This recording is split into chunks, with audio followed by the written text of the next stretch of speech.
Islam, and I think we're back on. So we're back on with the lot with the Ustream. If they're not giving you what you need to be able to do what you need to do, then you need to study a little bit more. Islam, you just need to study a little bit more, and try to make those distinctions between what's feudal and what's allodial.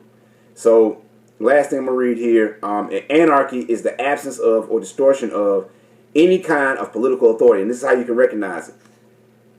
Absence of or distortion of any kind of political authority and manifests as political disorder and confusion. So disorder and confusion, those are two things you always can know, telltale signs, right? Telltale signs.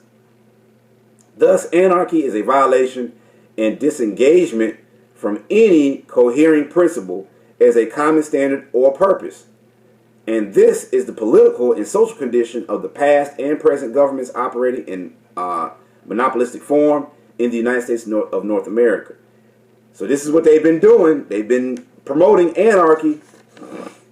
Islam, a major problem that plagues the people in these days is that politicians and personnel in the government have become so corrupt that they are warring against the people. This is a result of anarchy in government. Islam, anarchy and treason, by the way.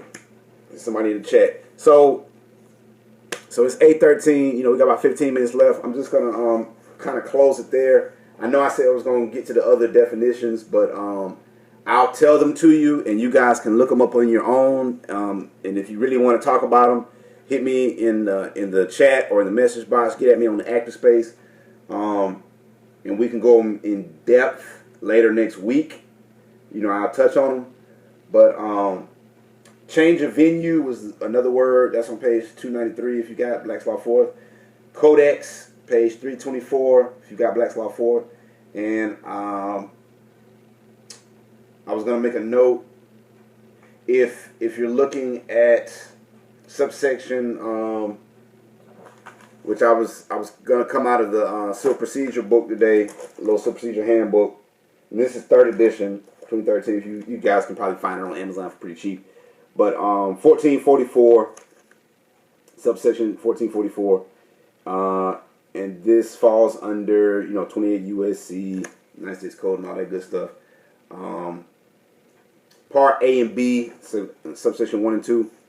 So just reading this, and I just really wanted to get this into the record. A, generally, except as otherwise expressly provided by act of Congress, any civil action brought in a state court of which the district courts of the United States have original jurisdiction may be removed by the defendant or the defendants to the district court of the United States for the district and division embracing the place where such action is pending. All right. Part B, removal based on diversity of citizenship, and this typically is what applies to Moors, because we're diverse, quote unquote, citizenry, because we're nationals. They're citizens. They're clothed with citizens. Clothed with the privileges of a national, not necessarily the rights, but they have the privileges, with to a limited degree, of course.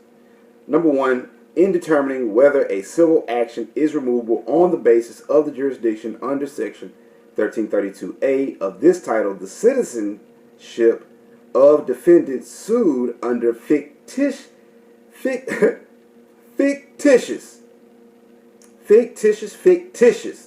names shall be disregarded. Number 2, a civil action otherwise removable solely on the basis of the jurisdiction of section 1332A of this title may not be removed if any of the parties in interest properly joined and served as defendants is a citizen of the state in which such action is brought. So that's why, as Moors, it's very clear, and it's very important for Moors, and why Moors stress, for the record, to have that name in judicial proclamation, on file, on the record, publicly, with your nation, and with others who would be who would be party. Hold on, let me get the connection straight. Let's give you some kind of funny system here. Pardon me. pardon me, all y'all on YouTube. Islam. So we're back. So yeah, it's you're going to. Let me just just wrapping up because it's 8:17. You're going to run into a lot of issues. You're going to run into a lot of things, but the writ of error is gonna kind of be that catch-all that you use when they railroad you, or when you're kind of behind the clock, or you've missed a couple of instances to put things back in their proper place and proper perspective, and hopefully move the court in a better direction in terms of dismissing the action permanently, or reviewing the action, depending on what type of writ you're talking about specifically. But the writ of error, more than likely we're talking about annulling the matter, or as some as some more saying, extinguishing the matter. So we are definitely trying and seeking for remedy, and oftentimes our remedy is just getting out of there, because as the prophet said, and alluded to so many times, if we understand this science and we apply it correctly, we would be able to stay out of the courts completely. Islam, we wouldn't have to deal with these corporate auspices. We wouldn't have to deal with these magistrates, because while we would have our own body politic, we'd have our own courts or consular courts in operation, in effect already.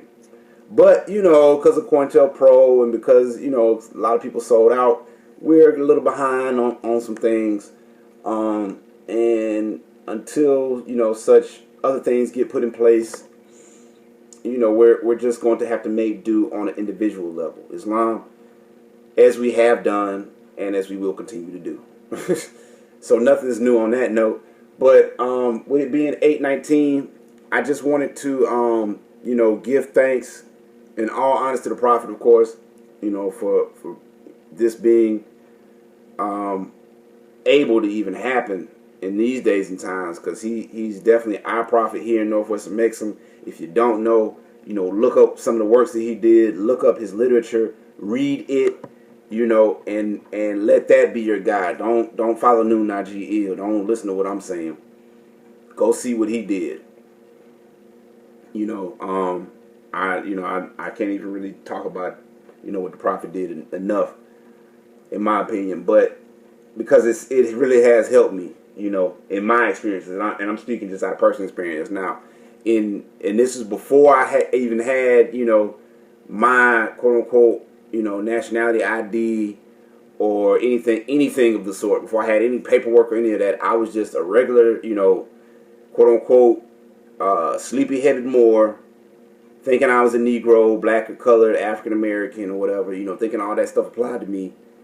And I was just studying, and as I foolishly tried to jump out there and apply certain things, inshallah, and it was the will of Allah that certain things worked, and as time went on and I began to grow and understand more about myself and began to demonstrate that character or certain under certain situations, yet again, inshallah, and in the will of Allah, proved itself again. So, and this is kind of going back to a conversation I was having before, and as I've had with different Moors over the years, in discussing what the Prophet handed down and gave to us, is that, and what Brother Jonathan was talking about in one of the most recent episodes of Moor Talk, the beauty and the design that the Prophet had in putting science in the midst of the title, the Moorish Science Temple of America, alluding to the fact that if you apply logical and or scientific reasoning to your given situation or condition, or even hypothesis, you should reach the same conclusion, or you should reach the conclusion of the hypothesis. And that's, just basic science. This is nothing new. Nubujar Ali was not necessarily profound in any sense in terms of mentioning those things. But the amazement, in my opinion, is the fact that he was able to take the science, right, of government, the science of religion, right, the science of, you know, what it means to be a Moor, and put it on paper, you know, for starters. The fact that he was able to do that in his lifetime is amazing. You know, to even sum it up is amazing, because you're talking about, you know, thousands and thousands of years of history, thousands and thousands of years of experience, you know, hundreds of years of and lifetimes of experience and law and fact and reasoning. And, you know, divinely as prepared as he was able to see that vision, and not just see it, but carry it through. And for that, I can, you know, give nothing but high honors. Islam. And, you know, to anybody that can't, you know, shame on you. You know, we're just going to agree to disagree on that. And, you know, it is what it is. I'm not even making, truth needs no apology. So, with that, I just wanted to say thank you. Like I said, it's 8:23. So next week, we might take a pause next week, depending on whether or not I get any good questions this evening, or by Sunday. So I'll leave it by Sunday or whatever. But right now I'm gonna ask: are there any questions, or is there any other thing that we want to get into? Because I want to change the format up, and if I don't want to do it next week if you guys aren't going to get the best that we can bring. You know what I mean? If it's not going to be in place, then I don't want to do it. I'd rather just, you know, pause for that week. But because I know we've been kind of going hard for a minute here, and I want to give you guys a break to kind of catch up and look over everything. Also, I want to let you guys know I'm not crazy. I know that the last class, we didn't catch the end of it. That last like hour and a half that we did there was not recorded at all. So I've taken it, you know, upon myself to set some time aside whenever I get the chance to do a pre-recorded, and this is going to be rare, hopefully, a pre-recorded class session kind of setup, you know what I mean? And I'll try to dispensate, you know, something similar to what I gave then, with a little bit more specificity and detail, of course, and, you know, edit it down for all those, you know, would-be busybodies, you know. So if you're typing up questions, let me know, you know, in the chat here, you know, drop your questions, drop your comments.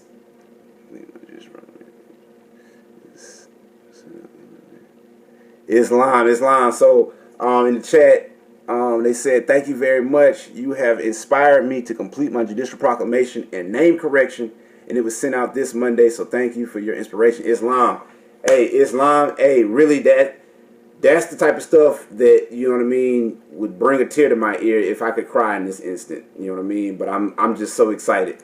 I really can't even, you know, spare the emotion. But I really am glad to hear that, you know, for real, like, for real, like 110%.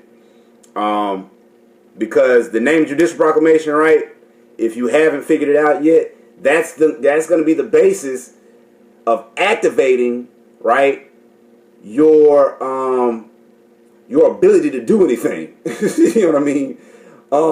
In terms of this more science, when you talk about being active and not passive, that name of Judicial Proclamation, putting that on the record, you know, going forth with that process and getting that started, that is, you know, going to be the best thing for you. Shouts out to Brother Vaughn Ill.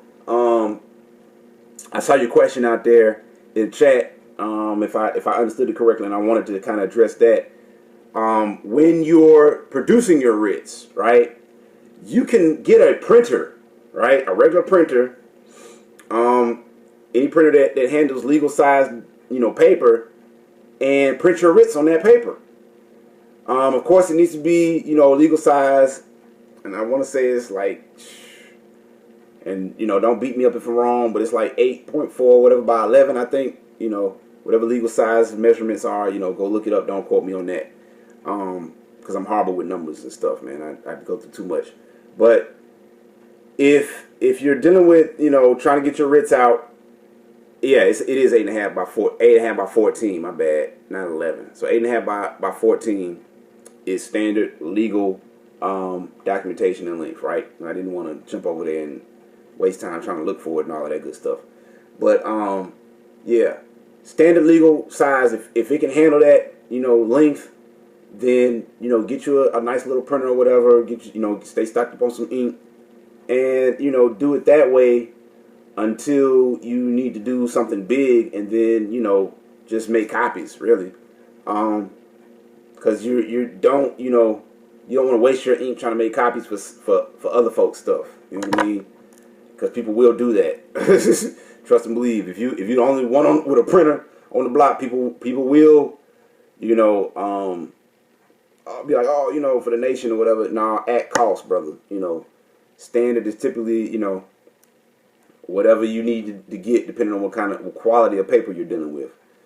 Because different people like different quality of paper depending on what they're dealing with, right? But for really, really important stuff, you want to try to get cotton, or like a 100% cotton, or like a linen fabric type deal. That's for high end stuff. Or if you're talking about making originals for things, and then you can let the other copies, just be standard like white or like off-white beige. Somebody in chat, they were saying Staples provides document printing. So yeah, you can print your documents or copy them in Staples. And Staples, believe it or not, they will recognize your nationality. You know what I mean? I think you might have to draft it in lieu of, or some of them just take it off top. But they, they'll recognize your IDs, so to speak. So they recognize the exemption in the non-obligatory tax status. So that's just some housekeeping things to keep in mind, Islam. So shouts out to everybody, like I said, in the chat and who've been keeping up with the classes. These Friday classes, like I said, we're trying to do these every week, but we may, slow them down to every other week, just because I got things, you got things, and I think we've kind of covered the more important things that I think you guys, time sensitive wise, needed to have on hand. So now we can kind of, as things come about, kind of just start talking about other stuff, man. So hopefully you're gonna see a lot more fun. Hopefully, because some have said, Nunaji, you're so serious. There's you don't laugh enough. I know you laugh more than that, and this, that, and the third. And sometimes they say my classes are kind of depressing because I'm hitting on some things that I think are very serious and time sensitive. And I would rather stay away from Rex 84 and stuff like that, because I don't want to have everybody crying and really show y'all some of the stuff that I've seen that verifies Rex 84 and things of that sort, because I just think that it just goes more so to promote fear rather than to bring a realization that you need to do something, and understanding that you need to do something out of responsibility, not out of fear, is more important to me. But understanding that, like the prophet said, we only learn at the butt of a sword, unfortunately. So, you may see some of that coming into play later on. But like I said, I want to try to stay away from some of that stuff because it spooks out so many people. But if need be, and if the questions keep coming up, I'll get into it and I'll demonstrate, for you guys some things. But, in the meantime, in between time, again, don't believe me. Don't take my word for it. Look it up for yourself. Islam. And it is 8:31, so I'm going to see if there's any more questions on the floor. If not, we can, like I said, we can go on and cut it here. Islam, but what they're going to come on and type that. I'm going to start playing some outro music, Islam, and then we'll end with that. So, let's see. Good old Iron Sheik. Islam. And like the prophet said, if I told you everything, you go back to sleep. Yo.